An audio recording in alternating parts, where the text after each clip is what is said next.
Good morning. எல்லாருக்கும் இனிய காலை வணக்கம். பயங்கர பிஸியா இருப்பீங்கன்னு தெரியும். இப்பதான் செலிப்ரேஷன்லாம் முடிஞ்சது. இப்போ வந்த வெக்கேஷனுக்கு வந்தவங்களை எல்லாம் அனுப்பி வச்சாச்சு. நம்மளும் வந்து நம்மளுடைய ரெகுலர் ரொட்டீன் வேலையை இப்பதான் கொஞ்சம் கொஞ்சமா ஸ்டார்ட் பண்ணியிருக்கோம். என்னதான் சொல்லியிருந்தாலும் குடும்பத்தில் இருக்கிற பெண்களுக்கு என்ன சொல்ல, எத்தனை நாள் ஓய்வு இருந்தாலும் அதுக்கேற்ற அளவு ஒர்க்கும் இருக்கும். இது நம்மளுடைய எழுதப்படாத நமக்கு ஒரு விதி. அது என்ன பண்றது என்ன என்னால. ஸோ அது ஒரு பக்கம் இருக்கட்டும்.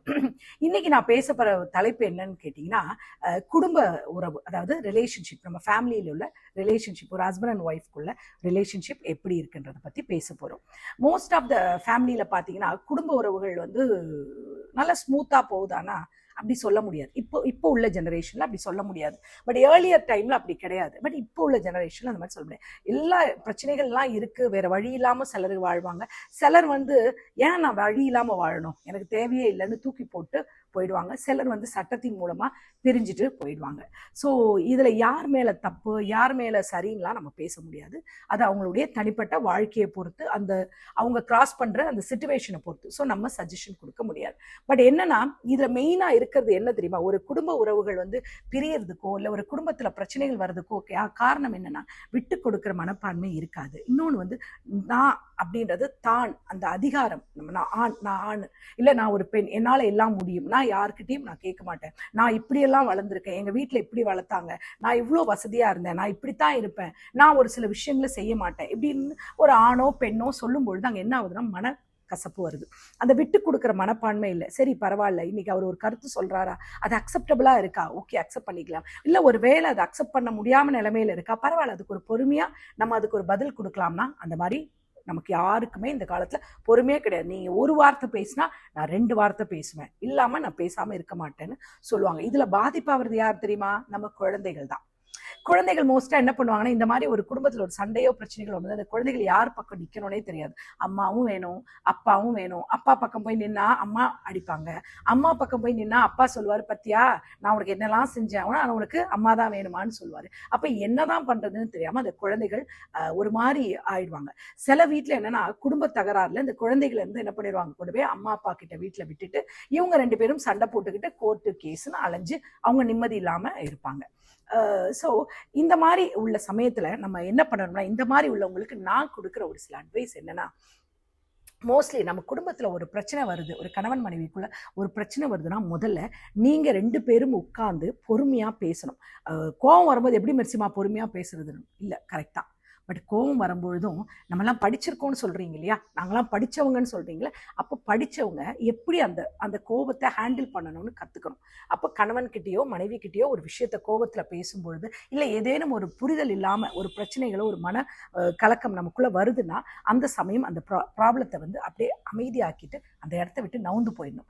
கூட கூட நின்று பேசிக்கிட்டு பிரச்சனையை பெருசாக்கக்கூடாது. இவ்வளோண்டு இருக்கிற ஒரு சின்ன பிரச்சனையை ஊதி பெருசாக்கி ரகலை பண்ண விடக்கூடாது. நம்ம என்ன பண்ணிடணும், பொறுமையாக உட்கார்ந்து ஒரு காலையில் அவங்க வேலைக்கு போகிறாங்க, அந்த மாதிரி சமயத்தில் எந்த காரணத்தை கொண்டு எந்த பிரச்சனைகளையும் கொண்டு போகாதீங்க.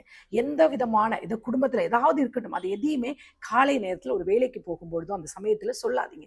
வரும் வரைக்கும் பொறுமையாக இருங்க. இல்லை இடையில ஆஃபீஸில் ஒரு வேலை ஃபோன் பண்ணும்பொழுது அப்போ ஷேர் பண்ணுங்கள், மற்ற டைம் அது சொல்லாதீங்க. ஏன்னா அப்போ அவங்க காலையில் போகும்பொழுதே நம்ம கொடுக்குற அந்த ப்ரெஷரில் போகும்போது அங்கே ஆஃபீஸ்லேயும் அவங்களுக்கு நடக்கிற காரியங்கள் நல்லா இருக்காது. ஏன்னா அந்த ப்ரெஷரால் அவங்களுக்குள்ள கோபங்கள் இன்னும் அதிகமாக நம்ம மேலே ஆகிடும். ஸோ அப்போ அவங்க வந்து என்ன பண்ணுவாங்க, அந்த கோபத்தை நம்மக்கிட்ட தான் காட்டுவாங்க. நமக்கும் அப்போ ஆல்ரெடி நம்மளும் ஒரு எமோஷனல் டென்ஷன்ல இருப்போமா, அப்போ அந்த கோபம் என்ன ஆயிடும், பெருசாகி ரொம்ப பெரிய விதத்துல ஒரு சண்டையா போய் முடிஞ்சிடும். ஸோ அந்த மாதிரி சமயங்கள் எல்லாம் பொறுமையா உட்கார்ந்து, எதுக்காக மனசு வருத்தம் இல்லை எதுக்காக நீங்க கோவப்பட்டீங்க, ஆணோ பெண்ணோ, அது ஒருத்தர்கிட்ட ஒருத்தர் பொறுமையா பேசுங்க. அந்த சண்டையோட நாளை ஏற்படுகிற பாதிப்பு என்னன்னு 2 பேரும் யோசிங்க, கலந்து ஆலோசிச்சு பேசுங்க. புரிதா, நம்ம குழந்தைங்க அதனால எவ்வளவு பாதிக்கப்படும்ன்றதையும் நீங்க பொறுமையா பேசுங்க.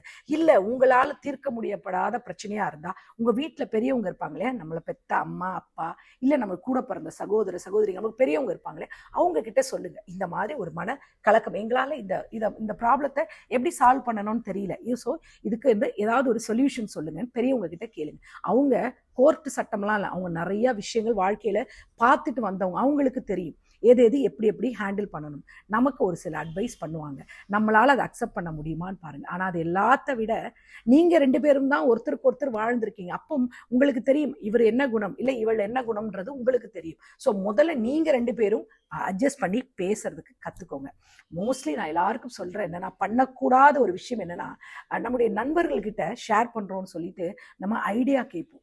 நம்ம கூடே இருப்பாங்க, நம்ம நண்பர்கள் நம்ம கூடே இருப்பாங்க, நம்ம மேல ரொம்ப கேரா இருப்பாங்க. அவங்க என்ன பண்ணுவாங்கன்னா, இது இப்போ ஒரு பெண்ணா இருந்தா அந்த பெண்கிட்ட போய் என்ன சொல்லுவாங்க, ஏய் நீ எதுக்கு அவர்கிட்ட மன்னிப்பு கேட்கிற, அவர் என்ன அவ்வளோ பெரிய ஆளா, அவரு கேட்பாரு உங்ககிட்ட, நீ என்ன அவரை விட கொஞ்சமாவா சம்பாதிக்கிற, நீ எவ்வளவு படிச்சிருக்க, உன் வீடு என்ன தெரியுமா அப்படின்னு இங்க ஒரு பக்கம் மைண்ட இது பண்ணிவிடும். அங்க அவங்க அந்த ஆண் கிட்ட என்ன சொல்லுவாங்கன்னா, ஏய் நீ என்னடா மச்சான் அவகிட்ட போய் மன்னிப்பு கேட்டு இருக்க, பொண்டாட்டினா என்னடா நமக்கு அடிமையா தான் இருக்கணும், கேட்கலாம் 2 இழுப்புடா அப்படியெல்லாம் சொல்லி அங்க குழப்பி விடுவாங்க. இது ஒரு கூட்டமாவே இருப்பாங்க, இவங்க நம்ம கூடயே வருவாங்க, நம்மளுடைய நலன் விரும்பிகளா நமக்காகவே இருக்கிற மாதிரி இந்த நண்பர்கள் ஒரு சில பேர் இருப்பாங்க.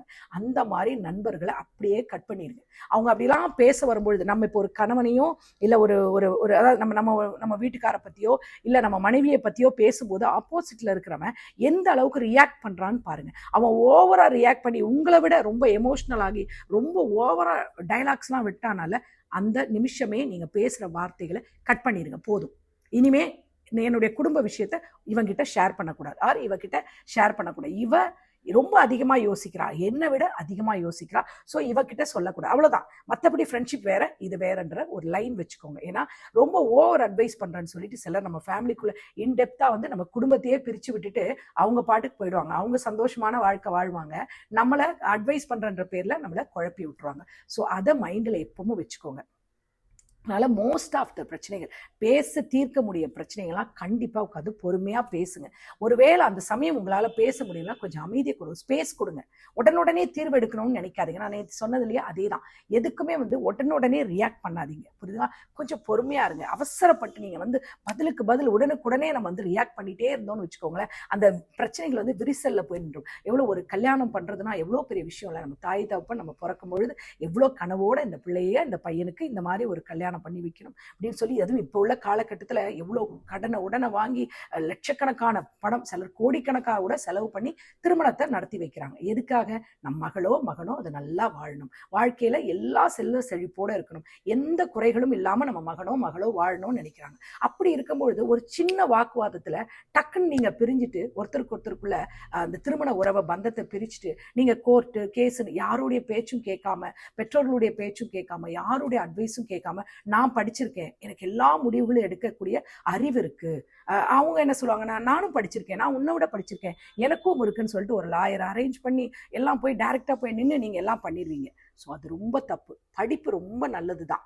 படிப்பு தேவைப்படுற இடத்துல தேவைப்படுற இடங்களுக்கு எல்லாம் தேவையான விஷயம் படிப்பு. படிப்பு ரொம்ப நல்ல தைரியத்தை கொடுக்குது. பட் அந்த படிப்பு ஓவர் தைரியத்தை கொடுத்து நான்ற தன்னிச்சையான முடிவுகளை எடுக்கிறதுக்கு அந்த படிப்பு காரணமா இருக்கக்கூடாது. முதல்ல யோசிங்க. ஒரு குடும்ப வாழ்க்கைனா ஒருத்தர் கைப்பிடிக்கிறதுக்குள்ள 1000 பிரச்சனைகள் வரும், அப்ஸ் அண்ட் டவுன்ஸ் இருக்கும், ஃபினான்ஷியல் இது இருக்கும், ஒருத்தருக்கு ஒருத்தர் ஒரு ரிலேஷன்ஷிப்பை நம்ம அண்டர்ஸ்டாண்ட் பண்ண டைம் எடுக்கும், புரியுதுங்களா? மாமனார் மாமியாரை புரிஞ்சுக்க முடியாது. ஏன்னா மாமனார் சம்டைம்ஸ் பார்த்தீங்கன்னா சில மாமியார்லாம் ரொம்ப பையன் மேல ஓவர் அன்பா இருப்பாங்க, ரொம்ப டூ மச் பொசசிவா இருப்பாங்க. அந்த மாதிரி உள்ளவங்களை எப்படி ஹேண்டில் பண்ணணும்னு நம்ம கத்துக்கணும். எடுத்து எமோஷனலா என்ன பண்ண உடனே அந்த பையனை பிரிச்சு கூட்டிட்டு போயிடணும். அதே மாதிரி அந்த பொண்ணை விட்டு அப்படி இப்படி அப்படிலாம் அலையாதீங்க, புரியுதுங்களா? பொறுமையா இருங்க. அதே மாதிரி பொண்ணு நிறைய கொண்டு வருது, ஐயோ அவங்க வீட்டுல இருந்து எவ்வளவு கறக்கலாம்னு சொல்லிட்டு அந்த பொண்ணை வந்து ஒரு ஏடிஎம் மெஷின் மாதிரி, என்ன ஏதோ இல்லை ஒரு ஜுவல்லரி ஷாப் மாதிரி யூஸ் பண்ணக்கூடாது. சரியா? கணவனோ மனைவி இந்த பொருள் எல்லாத்தையும் தாண்டி உண்மையான அன்பு அரவணைப்பு, இதுக்கு காதலிச்சு தான் கல்யாணம் பண்ணணும்னு இல்லை, அரேஞ்ச் பண்ணி கல்யாணம் பண்ணாலும் சரி, ஒருவருக்கு ஒருவர் புரிதலோட இருந்தீங்கன்னு வச்சுக்கோங்களேன், வாழ்க்கை சும்மா நம்ம தலைவர் சொன்ன மாதிரி ஜம்முன்னு இருக்கும். சரிங்களா? நீங்க 2 பேரும் ஜம்முன்னு வாழ்ந்தாதான் உங்க பிள்ளைங்க 2 பேரும், உங்க பிள்ளைங்க 2ஓ 3ஓ, நான் 2 பேருன்றேன், 2ஓ 3ஓ எத்தனை பேர் இருந்தாலும் உங்க பிள்ளைங்களுடைய வாழ்க்கையும் நல்லா இருக்கும். ஸோ நம்ம தான் நம்ம பிள்ளைகளுக்கு கண்ணாடியா இருக்கும், முகம் பார்க்கும் கண்ணாடி. நம்மளை பார்த்து தான் நம்மளுடைய குழந்தைகள் வளருது. ஸோ நல்லதை கற்றுக் கொடுங்க. ஏன்னா இப்போ உள்ள ஜெனரேஷன் மட்டும்தான், இதுதான் லாஸ்ட் ஜெனரேஷன், பேரண்ட்ஸோட பேச்சை கேட்க போற ஜெனரேஷன். ஏன்னா நம்ம அந்த காலத்துல நம்ம பேரண்ட்ஸ் கிட்ட கேட்காம எந்த முடிவும் நம்ம எடுக்கல. ஆனா அதுக்கப்புறம் நம்ம பேரண்ட்ஸ் என்ன சொல்றாங்களோ அதுதான் செஞ்சோம். இப்போ உள்ள ஜெனரேஷன் கொஞ்சம் கொஞ்சம் நம்ம பேச்சை கேட்குறாங்க. ஆனா நம்ம பேரண்ட்ஸ் வந்து என்ன பண்ணாங்க, நம்ம பேச்சை கேட்கவே இல்லை, அவங்களாதான் டிசைட் பண்ணாங்க. ஆனா நம்ம லாஸ்ட் ஜெனரேஷன், நம்ம பிள்ளைங்க கிட்ட அவங்க என்ன சொன்னாலும் அப்படியாப்பா, ஓகேப்பா, ஓகேப்பான்னு கேட்குறோம் இல்லையா? அப்போ அந்த குழந்தைகளுடைய வாழ்க்கையை பற்றியும் நம்ம பொறுப்பெடுத்துக்கணும். ஸோ அதை ஞாபகத்தில் வச்சுட்டு திருமண வாழ்க்கையில் என்ன குறைகள் வந்தாலும் சரி, என்ன வந்தாலும் சரி, விட்டு கொடுத்து வாழுங்க. தான் சொல்கிற அந்த அகங்காரம், என்ன சொல்லுவாங்க, ஆணாதிக்கமாக இருக்கட்டும், பெண்ணாதிக்கமாக இருக்கட்டும், அது விட்டுருங்க. ஒரு வேளை இன்னைக்கு ஃபினான்ஷியலாக கொஞ்சம் டவுனாக இருக்காரா, அவர் நீங்கள் படிச்சிருக்கீங்களா, நீங்கள் கூட இருந்து சப்போர்ட் பண்ணுங்க. புரியுதா? பணம் ஒரு உறவுகளை பிரிக்கிற மாதிரி இருக்கக்கூடாது. அதனால கவனமா இருங்க. இந்த உறவுகள் மூலம் வேற உறவுகள்லாம் இந்த உறவுகளை பிரிக்கும் பத்தியா, அதை பத்தி இன்னொரு நாள் பேசுறேன். ஓகே, அது வரைக்கும் டேக் கேர், பபாய். முடிஞ்சா இன்னைக்கு 4 மணி லைவ்ல சந்திக்கலாம். நேற்று லைவ் கரண்ட் கட் ஆனதால டக்குன்னு முடிகிற மாதிரி ஆயிடுச்சு. முடிஞ்சா இன்னைக்கு சந்திக்கலாம், இல்லைன்னா மண்டே பார்க்கலாம். Okay, take care, bye bye. Love you all.